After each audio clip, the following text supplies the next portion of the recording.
ఈ బోరుగడ్డ అనిల్ కుమార్ అంశం రోజుకొకటి బయటకు వస్తుంది. యాక్చువల్గా ఏంటంటే ఆయన చాలా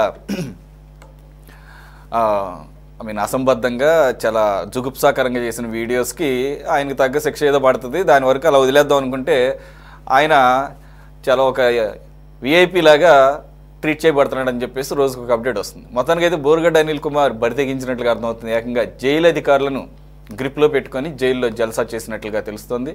ఖైదీగా జైల్లో ఉంటూ వైసీపీ ముఖ్య నేతలతో కాన్ఫరెన్స్ కాల్స్లో మాట్లాడినట్లుగా పోలీసుల విచారణలో తేలడం ఇప్పుడు సంచలనంగా మారిన సందర్భం. బెయిల్ కోసం తన తల్లికి అనారోగ్యం అంటూ నకిలీ మెడికల్ సర్టిఫికేట్స్ సృష్టించి కోర్టులకు సమర్పించిన కుట్ర కూడా ఈ కాన్ఫరెన్స్ కాల్స్ సంభాషణల్లోనే బీజం పడినట్లుగా దర్యాప్తులో తేలింది.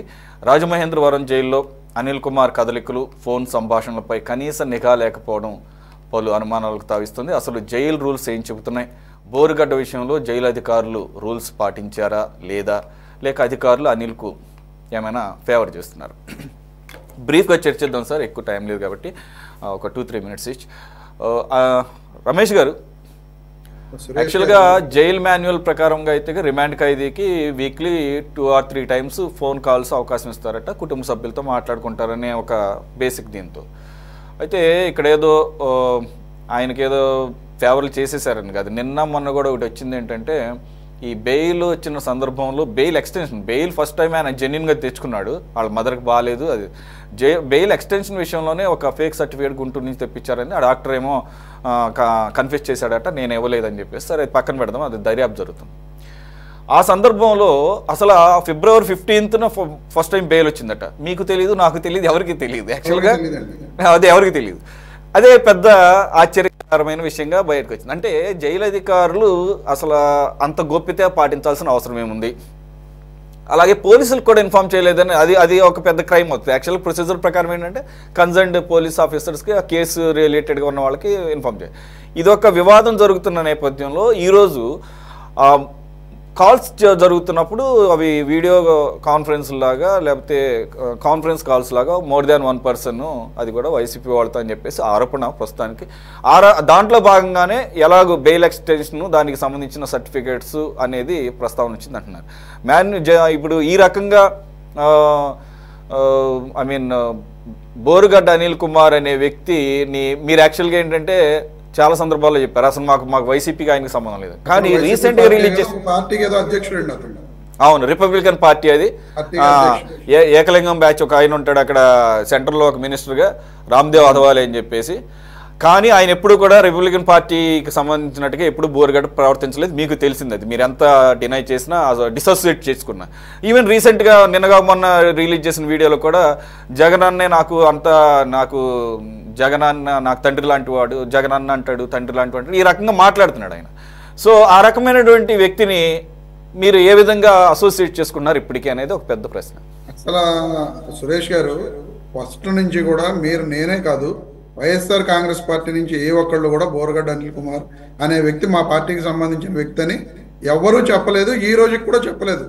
అతను అసోసియేట్ చేసుకున్నాడు. ఇప్పుడు బోల్డంత మంది ఉంటారు, వాళ్ళకి జగన్ గారు అంటే అభిమానం ఉండొచ్చు. ఇప్పుడు తప్పుడు పనులు చేస్తా జగన్ గారికి నేను అభిమానం అని చెప్తే దానికి మనం ఏం చేయగలం చెప్పండి?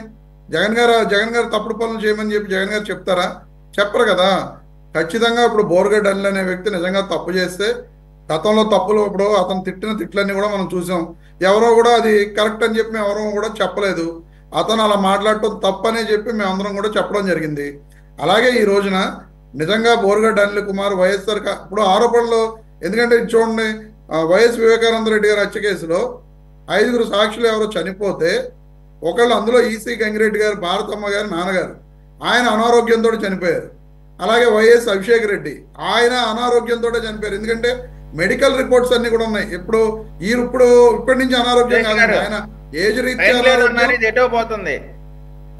అలా కాదు చెప్తా, అంటే మీరు చేసే దుష్ప్రచారాలను చెప్తున్నానన్నా. అలాగే నారాయణ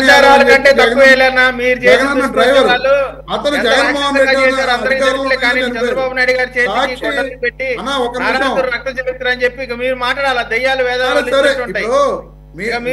మాట్లాడేటప్పుడు మీరు మాట్లాడుతున్నారు కదా, మేము అలా మాట్లాడామన్నారు. మీరు మాట్లాడుతుంది అదే కదా. జగన్మోహన్ రెడ్డి గారు రక్త చరిత్ర అంతా అని చెప్పి చేయకపోయినా చేసినట్లుగా మీరు అందరూ తప్పుడు ఆరోపణలు చేస్తున్నారు కదా. ఆ రోజున 1,00,000 కోట్లు దోచేశాడు, ఆర్థిక ఉగ్రవాది అని చెప్పారు. ఈ రోజుకి ₹1 కూడా చూపించలేకపోయారు. ఆ రోజున మొదలైంది ఇది. మీరు చేసిన తప్పుడు పని ఆ రోజున మొదలై ఈ రోజున ఎలా ఉంది? ఆ రోజున 1,00,000 కోట్లు దోచకపోయినా దోచేశారని చెప్పి అసలు జగన్మోహన్ రెడ్డి గారిని రాజకీయాల్లోనే లేకుండా చేయాలని చెప్పి మీరు అనుకుంటున్నారు. ఏమవుతుంది? ఈ రాష్ట్రానికి ముఖ్యమంత్రి 9,000 స్కూల్స్ ని తీసివేయలేదు. ఒక నిమిషం అయిపోతే నువ్వు మాట్లాడొచ్చు. ఆ రకంగా ఈ రోజు బోరగడ్డ అనిల్ కుమార్ అనే వ్యక్తి వైఎస్ఆర్ కాంగ్రెస్ పార్టీ నేతలతో కాన్ఫరెన్స్ కాల్స్ మాట్లాడాడని చెప్పి ఒక దుష్ప్రచారం చేస్తున్నారు. ప్రభుత్వం వాళ్ళ చేతిలో ఉంది, ఎంక్వైరీ చేయమనండి. ఎవరితో మాట్లాడారో ఆ నాయకులను కూడా తీసుకొచ్చి అరెస్ట్ చేయమనండి. అవేమీ చేయరు. ఎంతసేపు కూడా కొన్ని లీకులు వదులుతారు. వాళ్ళ పచ్చపత్రికలు, ఆంధ్రజ్యోతి, ఈనాడు లేదా మిగతా టీవీల్లో వాటిల్లో ప్రచారం చేసుకుంటారు. ఆ ప్రచారం చేసుకుని రాష్ట్ర ప్రజలందరిలో కూడా ఒక విధమైన నరేషన్ క్రియేట్ చేస్తారు. రాష్ట్ర ప్రజలందరూ ఇదే తప్పు అని చెప్పి అనుకోవాలని అనుకుంటారు వీళ్ళు. కానీ ఏదో ఒక టైంలో నిజమైనది బయటకు వస్తుంది. ఖచ్చితంగా రాష్ట్ర ప్రజలందరూ కూడా నిజాలు తెలుసుకుంటారు. బోరగడ్డ అనిల్ కుమార్ అనే వ్యక్తి తప్పు చేసి ఉంటే మేము ఈ రోజు కూడా చెప్తున్నాం, ఆ రోజు చెప్పాం అతను అలా మాట్లాడటం తప్పు అని చెప్పి. ఈ రోజు కూడా మళ్ళీ అతను ఏదైనా తప్పు చేసి ఉంటే మీ కుటుంబ ప్రభుత్వం అధికారంలో ఉంది కాబట్టి ఎంక్వైరీ చేసి మీరు ఆ చట్ట ప్రకారం ఎటువంటి శిక్షలు ఉంటే అటువంటి శిక్షలు విధించండి. దాన్ని మేము ఎవరూ కాదంటలేదు కదా. విజయ్ కిరణ్ గారు, నిజంగానే ఇప్పుడు మీ ప్రభుత్వం ఉంది, 10 నెలలు అవుతుంది. ఇప్పటికీ కూడా అతను ఫిబ్రవరి 15వ తారీఖు మొదటిసారి బెయిల్ మీద విడుదలయ్యడం సంగతి ఎవరికి తెలియదు. బోరగడ్డ అనిల్ కుమార్ గురించి ఎవరికైనా తెలియదు అంటే అది కాదు. అతను ఆల్రెడీ వార్తలో ఉన్నాడు. అతనికి జరుగుతున్న సపర్యలు తెలుసు, అతనికి పోలీసులు ఇస్తున్నట్టు రాజమర్యాదలు తెలుసు. అరెస్ట్ అయిన దగ్గర నుంచి కూడా కాంట్రవర్సీస్, అరెస్ట్ అవ్వకముందు కాంట్రవర్సీస్ ఎంత ఉన్నాయి, అంతకన్నా మించి అరెస్ట్ అయిన తర్వాత కాంట్రవర్సీస్. ఇప్పటికి 4 నెలల నుంచి జైల్లో ఉన్నాడు. అటువంటిది ఆ వ్యక్తికి సంబంధించినటువంటి డీటెయిల్స్ అన్నీ లేవు.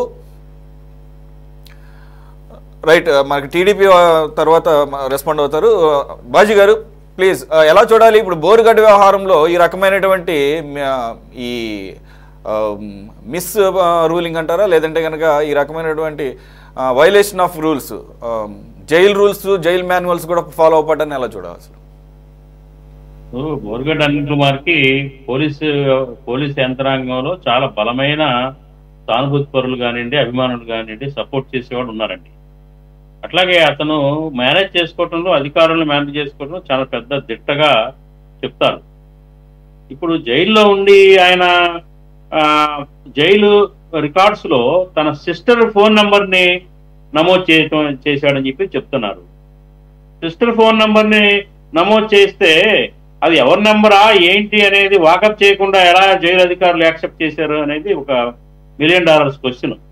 టోటల్ గా బోరుగడ్డ వ్యవహారంలో చూస్తే కనుక పోలీస్ యంత్రాంగం వరుస క్రమంగా ఫెయిల్యూర్ అవుతా వచ్చినాయి. ఇంత సీరియస్ గా అతన్ని తీసుకోలేదు. అతను నోటోరియస్ రౌడీ షీటర్ గా చెప్తున్నప్పటికీ కూడా అతని పట్ల చాలా లైట్ తీసుకున్నారు పోలీసులు కానివ్వండి. ఇవాళ జైల్లో కూడా ఆయన కాల్ కాన్ఫరెన్సెస్ అతను ఇచ్చిన నంబర్ కి ఫోన్ చేసి అక్కడ నుంచి కాల్ కాన్ఫరెన్సెస్ ద్వారా మరి వైసీపీ నేతలతో మాట్లాడుకొని తను ఒక ఫేక్ డాక్యుమెంట్స్ క్రియేట్ చేయడానికి కావాల్సిన గ్రౌండ్ ప్రిపేర్ చేసుకున్నాడు అనేది చెప్తున్నారు. మరి అంత దారుణం అండి అది.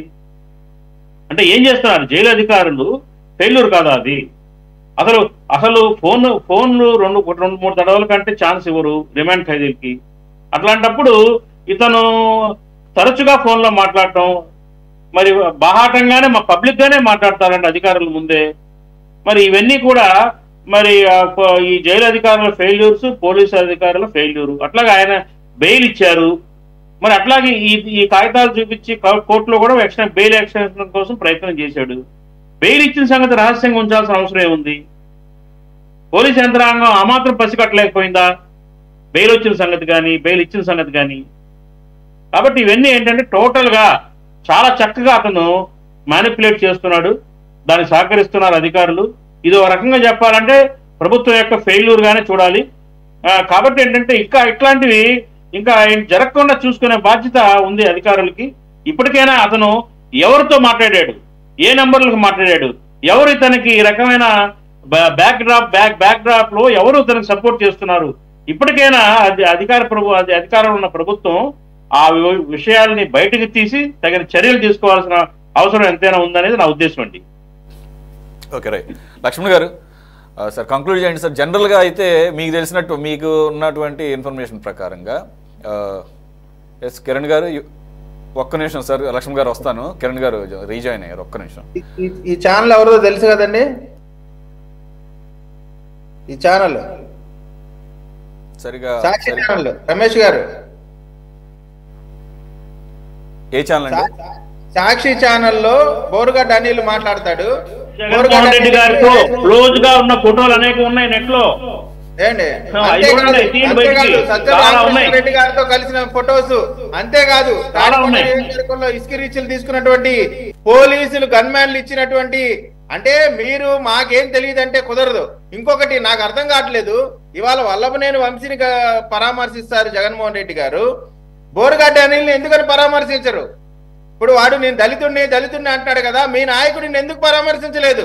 అంటే దళిత కార్డు వేసుకొని ఎస్కేప్ అవ్వచ్చనా? దళితుల్లో నీలాంటి నికృత్యులు జగన్మోహన్ రెడ్డి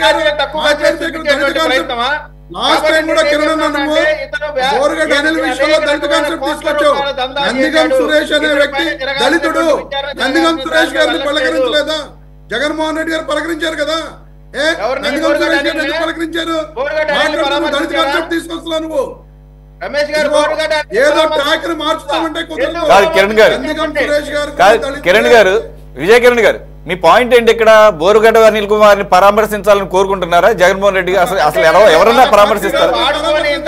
ఇంతకాలం వాడుకొని గన్మ్యాన్లు ఇచ్చి డబ్బులు ఇచ్చి తిట్టించి ఇవాళ జైలుకి వెళ్ళగానే పరామర్శించలేదంటే ఆయన దళితుడు కాబట్టి వెళ్ళట్లేదా?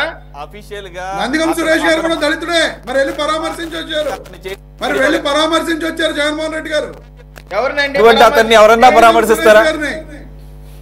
ఏమండి, ఇప్పుడు చిత్తూరులో ఒక ఎంపీ చనిపోయాడండి, తిరుపతిలో ఎంపీ చనిపోతే ఆ కుటుంబాన్ని ఈ రోజుకి పరామర్శించలేదా? వాళ్ళకి మళ్ళీ ఎంపీ టికెట్ ఎందుకు ఇవ్వలేదు? కేవలం ఎమ్మెల్సీ టికెట్ ఎందుకు ఇచ్చారు? మీరు పాయింట్ కాదు విజయ్ కిరణ్ గారు, మీరు ఒక వీడియో చూపించారు, అలాగే బాజీ గారు అన్నారు అనే ఫోటోలు అట్లా మాట్లాడండి అంతే తప్ప అతను చేసిన ఏదో పని మళ్ళీ పరామర్శించడం ఏంటండి బాబు, చండాలి. అంతే కదండి. ఇప్పుడు వంశీ చేసింది ఏంటి? వంశీ చేసింది కూడా అదే తప్పు కదా. పోసాని కృష్ణమురళి చేసింది కూడా అదే తప్పు కదా. పోసాని కృష్ణమురళి ఏం చేశాడు? బూతులే కదా తిట్టాడు. బోరుగడ్డ అనిల్ ఏం చేశాడు? బూతులే కదా తిట్టాడు. మరి పోసాని కృష్ణమురళిని వల్లభనేని వంశీని పరామర్శించినప్పుడు బోరుగడ్డ అనిల్ని జగన్మోహన్ రెడ్డి గారు ఎందుకు పరామర్శించలేదు? ఒకటి. రెండోది, బోరుగడ్డ అనిల్ విషయంలో ఇప్పటికే కనీసం 12-13 మంది పోలీసులు పాపం కానిస్టేబుల్, హెడ్ కానిస్టేబుల్ స్థాయిలు సస్పెండ్ అయ్యారు. కానీ దీంట్లో చేసినటువంటి పెద్దలు ఇంతమంది సస్పెండ్ అవ్వాలి, జస్ట్ వీఆర్కి వెళ్ళారు. కాబట్టి ప్రభుత్వ పరంగా దీనిపైన కూడా చర్యలు తీసుకోవాల్సిన అవసరం ఉంది. అంతేకాదు, ఇతను కోట్ల రూపాయల దందాలు చేశాడు. పెద్ద పెద్ద వైసీపీకి సంబంధించిన లీడర్లతో అతను ఐఏఎస్లు, ఐపీఎస్లు, అతను చాలా పెద్ద దందా ఉంది. దీన్ని కావాలని అధికారులు కూడా కొంతమంది తొక్కి పెడుతున్నారు. ఎందుకంటే ఇతను బయట పెడితే అనేక మంది పెద్ద పెద్ద తలకాయల పేర్లు బయటకు వస్తాయని. కాబట్టి దీని పరంగా కూడా మీదే కదా బాధ్యత, మరి మీదే కదా బాధ్యత, మీది కదా ఫెయిల్యూర్, అక్కడ ఫెయిల్యూర్ కనపడుతుంది కదా. సార్ మీరు కంటిన్యూ చెప్తానండి. దీనిపైన మేము లేటెస్ట్ గా లోకేష్ గారి ఆఫీస్ కూడా దీనికి సంబంధించిన అన్ని ఆధారాలతో కూడిన ఇన్ఫర్మేషన్ ఇచ్చాము. దానిపైన కూడా విచారణ జరుగుతుంది. నేను కంటిన్యూషన్ చెప్పబోతున్నాను, అంతలోకి మీరు మాట్లాడారు. వీటన్నిటిపైన కూడా జరుగుతా ఉంది. కాకపోతే ఇక్కడ ఒక్కటేనండి, నేను అడిగే పాయింట్ ఒక్కటే. పోసాని కృష్ణమురళి, వల్లభనేని వంశీకి ఒక న్యాయం, దళితులైన బోరుగడ్డకి ఒక న్యాయం చూపిస్తున్నారు జగన్మోహన్ రెడ్డి గారు. కాబట్టి జగన్మోహన్ రెడ్డి గారు బోరుగడ్డ అనిల్నో వాళ్ళ భార్యనో పరామర్శించాలా, నిజంగా ఆయన దళిత పక్షపాతి అయితే. సురేష్ గారు, పోసాని కృష్ణమురళి, వంశీ గారి గురించి మాట్లాడిన కిరణ్ గారు, నందిగం సురేష్ అనే దళిత వ్యక్తిని కూడా పరామర్శించాడు జగన్మోహన్ రెడ్డి గారు అనేది చెప్పట్లా. వీళ్ళ దుష్ప్రచారాలు ఎలా ఉంటాయి? తెలుగుదేశం పార్టీ బోరుగడ్డ అనే వ్యక్తి మా పార్టీకి సంబంధం లేదని చెప్పి మేము క్లియర్ గా చెప్తున్నాం. చెప్పిన తర్వాత కూడా అతను ఎందుకు పరామర్శించాలి? మాకు సంబంధం ఏంటి? మాకేం సంబంధం లేదు.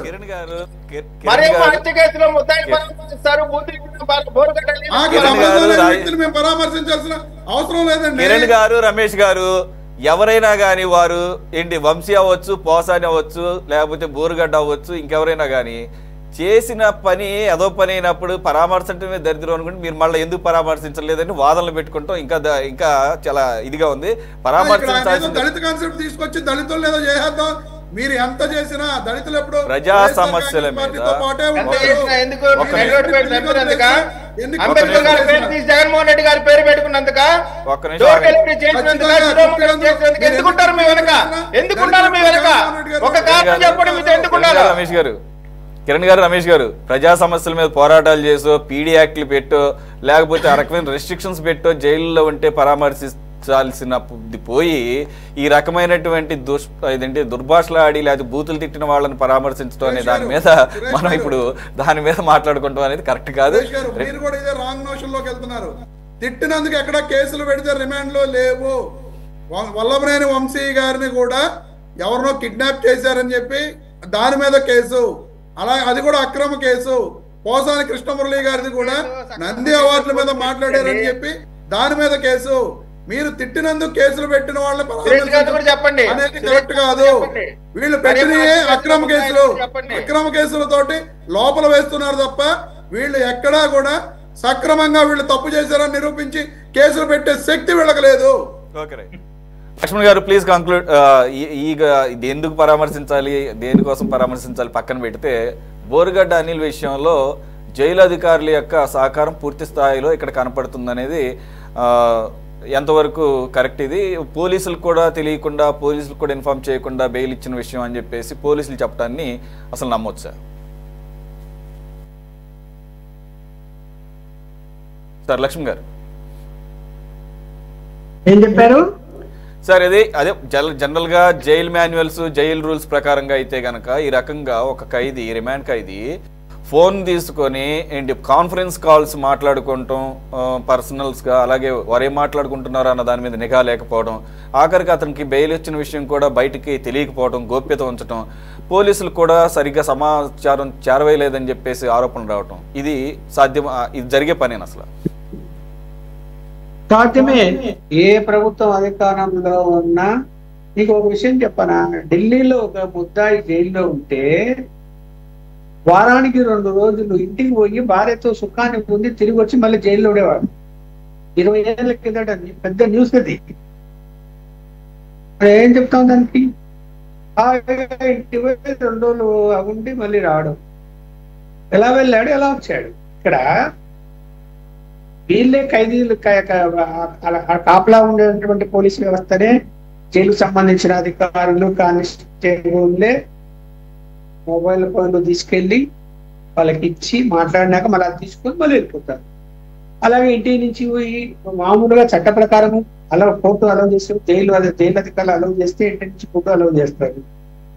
అలా అలౌ చేయకుండా అనేక బయట నుంచి తెప్పించుకొని, ఈవెన్ లిక్కర్ కూడా తెప్పించుకొని లోపల ఎంజాయ్ చేసిన సందర్భాలు ఉన్నాయి. ఇంకా మీకు విచిత్రం, నేనే ఒక న్యూస్ రాసి చెప్తా.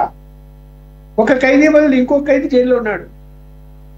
నేను న్యూస్ రాశాను, సస్పెండ్ అయ్యారు అందరూ జైల్లో ఉండే జైలుకి సంబంధించి 2-3 కానిస్టేబుల్తో సహా. వాని బదులు ఇంకోటి పెట్టుకున్నారు లోపల, వాడు పోయి ఇంట్లో ఉన్నాడు. ఏం చెప్పారు మళ్ళీ? ఏం జరిగింది అక్కడ? వాడిని అక్కడ పెట్టుకోవడమే కాకుండా వాయిదాకు మళ్ళీ కోర్టు పిలిచినప్పుడు ఎవరు కనుక్కోలేరులే అని వేరే వాడు ఎవడైతే ఉన్నాడో వాడినే తీసిపోయి జడ్జి ముందు నిలబెట్టారు. ఇదంతా న్యూస్ రాస్తే జడ్జి ఇమ్మీడియట్ గా కౌన్సిల్ వేసి, అంటే అడ్వకేట్ కౌన్సిల్ వేసి జైల్లో రిమాండ్లోకి వెళ్ళిపోయి ఓపెన్ చేసేసి వాటితో మాట్లాడితే వాడు కానే కాదు. వాడు ఎక్కడ పోయినారంటే అక్కడ పోయాడు. మరి ఏది సాధ్యం కాదని మీరు అనుకుంటున్నారు? ఏదైనా సాధ్యమవుతుంది, ఏదైనా సాధ్యమవుతుంది. నేను ఒక గవర్నమెంట్ తప్పుపడడం లేదు. ఏ గవర్నమెంట్ లోనైనా కూడా వాళ్ళు చేయగలుగుతారు. జైలు సూపరింటెండెంట్, జైలు సిబ్బంది అనుకుంటే ఏమైనా చేయగలుగుతారు. నేను గ్యారెంటీగా చెప్పగలను ఒక జర్నలిస్ట్ గా. నేను ఇంకా చాలా ఉదాహరణలు ఏమేమి జరుగుతాయి, ఎలా ఉంటాయి. అందువలన ఇక్కడ అదేం పెద్ద విషయమే అయితే నేనేం అనుకోవటం లేదు. ఫోన్ ఇస్తారు, అక్కడి నుంచి మాట్లాడతారు, వీడియో కాల్లో కూడా మాట్లాడుతారు, చూస్తారు. ఇంట్లో పిల్లల భార్యతో కూడా వీడియో కాల్ కూడా మాట్లాడుకోవచ్చు. అయితే ఇప్పుడు డిటెక్ట్ చేయడానికి అవకాశం ఉంది. ఒకప్పుడు ఏ టెక్నాలజీ లేదు, ఇవాళ పెరిగింది. ఏ ఫోన్లు జైల్లో, ఏ నంబర్ల గల ఫోన్లు జైల్లో లోపలికి ఎంటర్ అయ్యాయి, వాళ్ళున్న సెల్ దగ్గరికి ఏ వెళ్ళాయి అనేటువంటిది కనిపెట్టచ్చు. కనిపెట్టి చర్యలు తీసుకోవచ్చు. అది ఎలా వెళ్ళింది, ఆ నంబర్ ఎవరిది, అది అక్కడ ఉన్న కానిస్టేబుల్దే, అధికారులదే, లేకపోతే వాళ్ళకి సంబంధించిన అంటే ఆ లోపల ఖైదీ ఎవరైతే ఉన్నారో వాళ్ళ